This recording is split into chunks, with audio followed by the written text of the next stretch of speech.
Green morning പ്രിയ കർഷക സഹോദരങ്ങളെ, ഏതൊരു സസ്യത്തിന്റെയും ആകമാനമുള്ള ആരോഗ്യത്തിനും ഉൽപാദനക്ഷമതയ്ക്കും വേരുകളുടെ സുരക്ഷിതത്വവും സംരക്ഷണവും സുപ്രധാനമാണെന്ന് നിങ്ങൾക്കറിയാവുന്നതാണല്ലോ.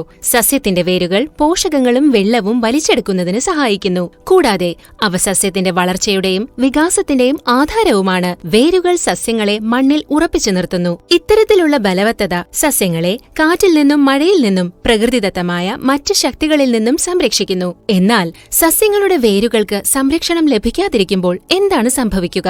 ശരിയായ സംരക്ഷണം ലഭിക്കാത്തപ്പോൾ നിങ്ങളുടെ സസ്യങ്ങൾ രോഗങ്ങൾക്ക് ഇരയാകുന്നു. തൽഫലമായി വളർച്ച മുരടിച്ചു പോകുകയും വിളവ് കുറയുകയും സമ്മർദ്ദമുണ്ടാകുന്നതിനുള്ള സാധ്യത അധികരിക്കുകയും ചെയ്യുന്നു.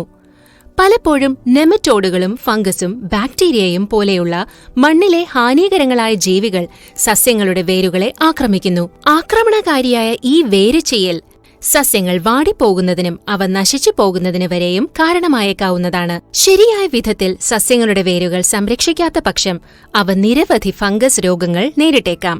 ഉദാഹരണത്തിന് 1. Root rot, 2. Verticillium wilt, 3.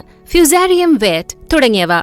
ഈ അപകട സാധ്യതകളിൽ നിന്ന് നിങ്ങളുടെ സസ്യങ്ങളുടെ വേരുകൾ സംരക്ഷിക്കേണ്ടത് ആരോഗ്യമുള്ള വളർച്ചയും സമൃദ്ധമായ വിളവെടുപ്പും ഉറപ്പാക്കാൻ അത്യന്താപേക്ഷിതമാണ്.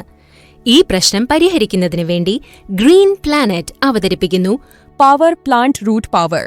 നിങ്ങളുടെ സസ്യങ്ങളുടെ വേരുകളെ മണ്ണിലുള്ള ഹാനികരങ്ങളായ ജീവികളിൽ നിന്ന് സംരക്ഷിക്കാൻ തയ്യാറാക്കിയിട്ടുള്ള വിപ്ലവകരമായ ഒരു പരിഹാര മാർഗമാണ് റൂട്ട് പവർ. ഇതിൽ നിന്നും ലഭിക്കുന്ന പ്രയോജനങ്ങൾ ഇനി പറയുന്നവയാണ്.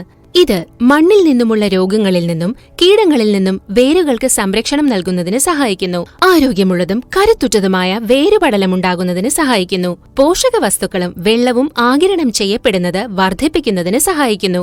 സസ്യങ്ങളുടെ ആരോഗ്യവും രോഗപ്രതിരോധ ശേഷിയും മെച്ചപ്പെടുത്തുന്നതിന് സഹായിക്കുന്നു.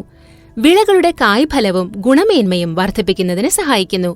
ഇത് ഉപയോഗിക്കുന്നതിന് വളരെ എളുപ്പമാണ്. ഏക്കറിന് 2 മുതൽ 5 കിലോഗ്രാം എന്ന നിരക്കിൽ ഇത് നിങ്ങളുടെ കൃഷിയിടങ്ങളിൽ ഉപയോഗിക്കുക. അത് കഴിഞ്ഞ്